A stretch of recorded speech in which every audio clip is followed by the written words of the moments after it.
குழந்தைகள் நம்ம ஏற்கனவே ரொம்ப காலமா பேசும்போது, அது வந்து கலர பார்த்து அட்ராக்ட் ஆகுது. அந்த அட்ராக்ஷன்ஸ் விளம்பரங்கள் வழியா வர்ற அட்ராக்ஷன். அப்புறம் இந்த உப்பு, காரம் அதுக்கு குடுக்குற அட்ராக்ஷன்னு. குழந்தைகளுடைய அன்றாட உணவுல அதிகம் சேர்த்துக்க வேண்டிய ஹெர்பல்ஸ் அப்படின்னு நீங்க எதையெல்லாம் ரெக்கமெண்ட் பண்ணுவீங்க டாக்டர்? சாதாரணமா நம்மளுடைய ஜீரகம். அது பேரே ஜீரகம்னு சீரகம். அகத்த வந்து டைஜஷன இம்ப்ரூவ் பண்றோம். ஸோ நல்ல ஜீரகம் சேர்த்துக்கலாம். அடுத்தது மிளகு.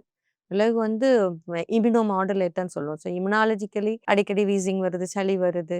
அந்த மாதிரி உள்ள குழந்தைங்களுக்கு ஜீரகம் குடுக்கலாம். அடுத்தது சுக்கு. சுக்குக்கு மிஞ்சின மருந்தும் கிடையாது. ஸோ அந்த மாதிரி சுக்கு, மிளகு, திப்பிலி அதோட எங்களோட மருத்துவத்துல ஜீரகம், ஏலக்காய், ஏலரசி இந்த 5 சேர்த்து பஞ்சதீபாக்னின்னே குடுக்குறோம். ஸோ இது இம்யூனோ மாடுலேட்டராவும் ஆக்ட் பண்ணும்.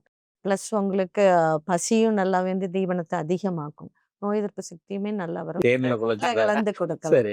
தேன்ல குடுக்கலாம். ஏன்னா, இப்ப பால் நெறைய வேண்டாம் அப்படின்னு தான் சொல்றேன். ஏன்னா, ப்ராப்பரான பால் வர்றது கிடையாதுங்கிறனால, தேன்ல சுத்தமான தேன்ல கலந்து காலையில ஸ்கூலுக்கு போகும்போது கூட குடுத்து அனுப்பலாம். அது குழந்தைங்களுக்கு வந்துட்டு நல்ல ஒரு இம்யூன் சிஸ்டத்துக்கு இம்ப்ரூவ் பண்ற மாதிரியும் இருக்கும். பிளஸ் டைஜஷனுக்கு நல்லாருக்கும். அப்போ நாங்க வந்து அக்னி அப்படிங்கிற விஷயம் வந்து நம்ம அடிப்படையா நம்ம உடம்புல அது காலகாலமா எல்லா உலகத்துல நீங்க சொல்ல எல்லா நாகரிகத்திலயும் நம்ம உடலுக்குள்ள இருக்கிற அக்னி தான் நம்மள வந்து நகர்த்துதுன்னு அர்த்தம்.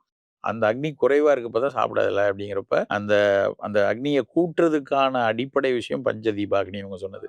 சுக்கு, மிளகு, திப்பிலி, ஏலக்காய், சீரகம். இந்த 5யும் வறுத்து பொடி பண்ணி வச்சுப்பாங்க. வச்சுட்டு அத ஒரு 2 சிட்டிகை தேன்ல குழச்சு அத குழந்தைக்கு குடுக்கும்போது பசிய உண்டாக்கிரும். பேசிக்கலி தமிழ்ல சித்த மருத்துவத்துல அகட்டு வாய்வு அகற்றிம்பாங்க. அகடுனா வயிறு. வயிறுல இருக்க வாயுவ அகற்றும் அது. அப்போ பசிய உண்டாக்கும், அமிலத்த குடுக்கும், எல்லா சீரண நொதிகளையும் குடுக்கும். ஸோ அத வந்து ஒரு 4, 5 நாள் குடுத்தாலே பசிக்க ஆரம்பிக்கும். பேசிக் அப்பிடைசர். அதுதான் அந்த குழந்தைகளுக்கான ஒழுங்கா சாப்பிட வச்சுட்டாலே பல விஷயங்கள சரியாக்கிரும்.